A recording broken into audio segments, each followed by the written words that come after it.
ಒಂದು ಮಾತಿದೆ, ವಾಸ್ತವದಲ್ಲಿ ಅದು ಬಹಳ ನಿಜ ಕೂಡ. ಆರೋಗ್ಯವಂತನಿಗೆ ಸಾವಿರಾರು ಚಿಂತೆ, ಆಸ್ಪತ್ರೆ ಸೇರಿದಂಥವನಿಗೆ ಅನಾರೋಗ್ಯ ಒಂದೇ ಚಿಂತೆ ಅಂತೆ.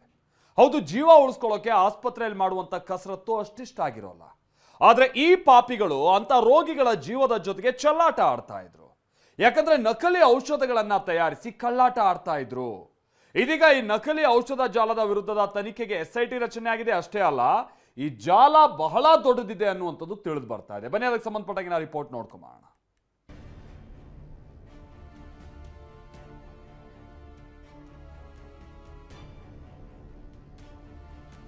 ನಕಲಿ ಔಷಧ ಮಾಫಿಯಾ ತನಿಖೆಗೆ SIT ರಚನೆ. ಬೆಂಗಳೂರಿನ ದೊಡ್ಡೇರಿ ಫಾರ್ಮ್ ಹೌಸ್ನ ನಕಲಿ ಔಷಧ ಮಾಫಿಯಾ ಪತ್ತೆ ಕೇಸ್ ತನಿಖೆಗೆ ಸರ್ಕಾರ SIT ರಚನೆ ಮಾಡಿದೆ. IPS ಅಧಿಕಾರಿ ಸಿ ವಂಶೀಕೃಷ್ಣ ನೇತೃತ್ವದಲ್ಲಿ SIT ರಚನೆ ಮಾಡಲಾಗಿದ್ದು, IPS ಅಧಿಕಾರಿಗಳಾದ ಶಿವಪ್ರಕಾಶ್, ಲೋಕೇಶ್ ತಂಡದಲ್ಲಿದ್ದಾರೆ. ಹಾಗೆ ಸಹಾಯಕ ಔಷಧ ನಿಯಂತ್ರಕರಾದ ಮಂಜುನಾಥ್ ರೆಡ್ಡಿ, ನಮ್ರತಾ ಹಲ್ಲೂರು, ಔಷಧ ನಿರೀಕ್ಷಕರಾದ ನೇಹಾ ಮುರ್ಗಿಯವರನ್ನ SIT ತಂಡಕ್ಕೆ ಸೇರಿಸಲಾಗಿದೆ. ಸಮಗ್ರ ತನಿಖೆ ನಡೆಸುವಂತೆ ಸರ್ಕಾರ ಸೂಚನೆ ನೀಡಿದೆ.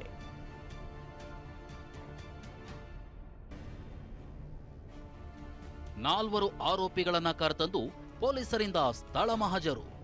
ಬೆಂಗಳೂರು ಹೊರವಲಯದ ದೊಡ್ಡೇರಿ ಫಾರ್ಮ್ ಹೌಸ್ನಲ್ಲಿ ಜೀವಾಮೃತ ಆಗಬೇಕಿದ್ದ ಔಷಧಗಳನ್ನ ನಕಲಿ ಮಾಡ್ತಿದ್ದ ದುಷ್ಟಕೂಟದ ಆರೋಪಿಗಳಿವರು.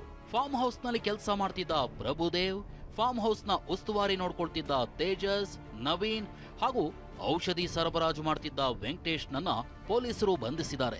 ಇವತ್ತು ಆರೋಪಿಗಳನ್ನ ಸ್ಥಳಕ್ಕೆ ಕರೆತಂದ ತಾವರೆಕೆರೆ ಪೊಲೀಸರು ಸ್ಥಳ ಮಹಜರು ಮಾಡಿದ್ರು. ದಂಧೆಯ ಪ್ರತಿ ಮಾಹಿತಿಯನ್ನು ಆರೋಪಿಗಳ ವಿವರಣೆ ಸಮೇತ ದಾಖಲಿಸಿಕೊಂಡ್ರು. ಈ ನಕಲಿ ಔಷಧ ಜಾಲದ ಕಿಂಗ್ ಪಿನ್ ಪ್ರಶಾಂತ್ ದುಬೈನಲ್ಲಿ ತಲೆಮರೆಸಿಕೊಂಡಿದ್ದಾನೆ ಎನ್ನಲಾಗ್ತಿದೆ. ದೊಡ್ಡೇರಿ ಫಾರ್ಮ್ ಹೌಸ್ನಿಂದ ಚಾಮರಾಜಪೇಟೆಯ ಫಾರ್ಮಾ ಕಂಪನಿಗೆ ನಕಲಿ ಔಷಧಗಳನ್ನ ರವಾನಿಸ್ತಿದ್ರು. ಆ ಬಳಿಕ ಬೇರೆಡೆ ಸಪ್ಲೈ ಆಗ್ತಿತ್ತು ಅನ್ನೋದು ಗೊತ್ತಾಗಿದೆ. ನಮಗೆ ಮಾಹಿತಿ ಬಂದಿರೋದು ತೆಲಂಗಾಣ ಮತ್ತೆ ಹಿಮಾಚಲ ಪ್ರದೇಶದಿಂದ ನಮಗೆ ಔಷಧಗಳು ಬಂದಿದೆ ರಾಜ್ಯಕ್ಕೆ. ಆ ರಾಜ್ಯದ ಆರೋಗ್ಯ ಮಂತ್ರಿಗಳ ಜೊತೆ ಡಿಸ್ಕಸ್ ಮಾಡಿಬಿಟ್ಟು, ಅಲ್ಲಿದು ಸ್ಟೇಟ್ ಲೈಸೆನ್ಸಿಂಗ್ ಅಥಾರಿಟಿ ಜೊತೆ ಡಿಸ್ಕಸ್ ಮಾಡಿಬಿಟ್ಟು, ಅಲ್ಲಿದು ಈ ತರ ನಿಮ್ಮ ರಾಜ್ಯದಿಂದ ಇಲ್ಲಿಗೆ ಔಷಧಗಳು ಬಂದಿದೆ, ಆ ನಿಟ್ಟಿನಲ್ಲಿ ನೀವು ಅಲ್ಲಿದು ಮ್ಯಾನುಫ್ಯಾಕ್ಚರಿಂಗ್ ಯೂನಿಟ್ಗೆ ವಿಸಿಟ್ ಮಾಡಿ ತನಿಖೆ ಮಾಡಿ ಕ್ರಮ ತೆಗೆದುಕೊಳ್ಳಿ ಅಂತ ಮಾನ್ಯ ಆರೋಗ್ಯ ಮಂತ್ರಿ ಹೇಳಿದ್ದಾರೆ. ನಕಲಿ ಔಷಧ ಜಾಲದ ವಿರುದ್ಧ ಆರೋಗ್ಯ ಇಲಾಖೆ ಎಚ್ಚೆತ್ತಿದ್ದು, ಡ್ರಗ್ ಕಂಟ್ರೋಲ್ ಬೋರ್ಡ್ಗೆ ಈ ಬಗ್ಗೆ ಮಾಹಿತಿ ನೀಡಿದವರಿಗೆ 10 ರಿಂದ 50 ಸಾವಿರದ ತನಕ ಬಹುಮಾನ ನೀಡಲು ಚಿಂತಿಸಿದೆ.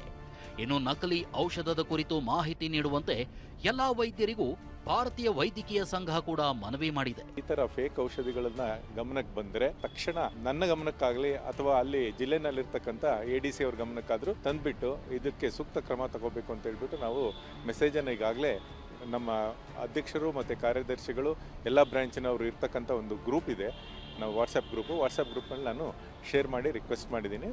ನಕಲಿ ಔಷಧ, ಕಾಸ್ಮೆಟಿಕ್ಸ್ ಜಾಲ ಪ್ರಕರಣವನ್ನ ಗಂಭೀರವಾಗಿ ಪರಿಗಣಿಸಿದ್ದೀವಿ ಅಂತ ಸಚಿವ ಖಾದರ್ ಹೇಳಿದ್ದಾರೆ. ನಾವು ಇವರು 6 ಕಂಪನಿಯ ಲೇಬಲ್ ಮಾಡಿ, ಅದು ಅಂತಾರಾಷ್ಟ್ರೀಯ ಮಟ್ಟ ಕಂಪನಿ ಲೇಬಲ್ ಮಾಡಿ ಅದನ್ನು ಮಾಡ್ತಾ ಇದ್ದಾರೆ. ಕೇಸ್ ಯಾರೇ ಡುಪ್ಲಿಕೇಟ್ ತಂದು ಲೇಬಲ್ ಮಾಡಿ ಮಾಡ್ತಾನೆ ಅವನ ಮೇಲೆ ಆಗಿದೆ. ನಾವು ಯಾರು ಮಾಲೀಕರು ಸಹಕಾರ ಕೊಟ್ಟಿದ್ದಾರೆ ಎಲ್ಲರೂ ಕೂಡ, ಇವನ್ ಲಾಜಿಸ್ಟಿಕ್ಸ್, ನನ್ನ ಹತ್ರ ಅಲ್ಲಿ ಲಾರಿ ಇದ್ರೆ ನಾನಲ್ಲಿ ಮತ್ತೆ ನನಗೆ ಗೊತ್ತಿಲ್ಲ ಇದು ಡುಪ್ಲಿಕೇಟ್ ಅಂತ ಹೇಳಿ ಅವರನ್ನು ಕೂಡ ನಾವು ಬಿಡ್ಲಿಕ್ಕೆ ಹೋಗುದಿಲ್ಲ. ನಕಲಿ ಔಷಧ ಜಾಲದ ತನಿಖೆಯನ್ನ CBIಗೆ ನೀಡುವಂತೆ ವಿಧಾನಸಭೆಯಲ್ಲಿಂದು ಕೂಡ್ಲಿಗಿ ಶಾಸಕ NT ಶ್ರೀನಿವಾಸ್ ಒತ್ತಾಯಿಸಿದರು. ಇದ್ರ ಬಗ್ಗೆ ನಾವು ಇದು ಬರೀ SIT ತನಿಖೆ ಆಗೋದಾಗಲ್ಲ, ನಾವು ಕೇಂದ್ರ ಸರ್ಕಾರ ಕೂಡ ಕಠಿಣ ಪದಗಳಲ್ಲಿ ನಾವು ಒತ್ತಾಯ ಮಾಡಿ ಇದನ್ನ CBI ತನಿಖೆಗೊಳಿಸಬೇಕು. ಈ ನಕಲಿ ಜಾಲ ಸಂಪೂರ್ಣವಾಗಿ ಮಟ್ಟ ಹಾಕಬೇಕು. ಮತ್ತೆ ಇವ್ರಿಗೆ ಬರೇ ಶಿಕ್ಷೆ ಕೊಟ್ಟರೆ ಸಾಕಾಗಲ್ಲ, ಇಂಥ ಒಂದು ದ್ರೋಹಿಗಳನ್ನ ಗಲ್ಲು ಶಿಕ್ಷೆಗೆ ಏರಿಸಬೇಕು ಅಂತ.